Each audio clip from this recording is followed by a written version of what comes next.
വർഷം 2014 ബാറ്റ് ചെയ്യുന്നത് Rajasthan Royals. മുംബൈക്ക് play ഓഫിലേക്ക് കടക്കണമെങ്കിൽ Rajasthan എത്രയാണോ സ്കോർ ചെയ്യുന്നത് അത് വെറും 14.3 ഓവറിൽ ചേസ് ചെയ്യണമായിരുന്നു.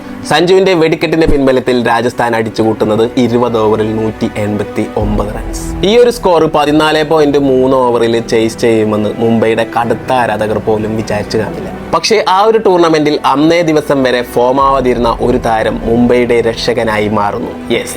Quarry Anderson. അങ്ങേരുടെ ബാറ്റിൽ നിന്നും ബൗണ്ടറികൾ ചീറിപ്പായുന്നു. അവസാനം മുംബൈക്ക് വേണ്ടത് ഒരു ബോളിൽ നിന്നും 2 റൺസ്. ആ ബോളിൽ റായിഡു അടിച്ച് രണ്ടാമത്തെ റണ്ണിനായി ഓടുമ്പോൾ റായിഡു റൺഔട്ട് ആകുന്നു. പ്ലേ ഓഫിലേക്ക് കടന്നെന്നും വിചാരിച്ച രാജസ്ഥാൻ ആരാധകരുടെ ആഹ്ലാദം അധിക സമയം നീണ്ടു നിന്നില്ല. നെറ്റ് റൺ റേറ്റ് കാൽക്കുലേഷൻ വന്നപ്പോൾ അടുത്ത പന്തിൽ ബൗണ്ടറി അടിക്കുകയാണെങ്കിൽ മുംബൈക്ക് പ്ലേ ഓഫിലേക്ക് കടക്കാം. ആര് കടക്കും? മുംബൈയോ രാജസ്ഥാൻ? ഫോക്നർ എറിയാൻ വരുന്നു. സ്ട്രൈക്ക് ചെയ്യുന്നത് താരെ. ഒരു യോർക്കറിനായി ശ്രമിച്ച ഫോക്നർക്ക് തെറ്റുന്നു.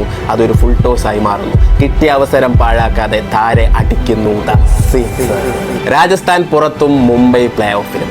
മാച്ച് 6 അടിച്ച് ജയിപ്പിച്ച് ടീഷർട്ട് തലയുടെ മുകളിലോട്ടിട്ട് താരയുടെ ഒരു ഓട്ടമുണ്ട്.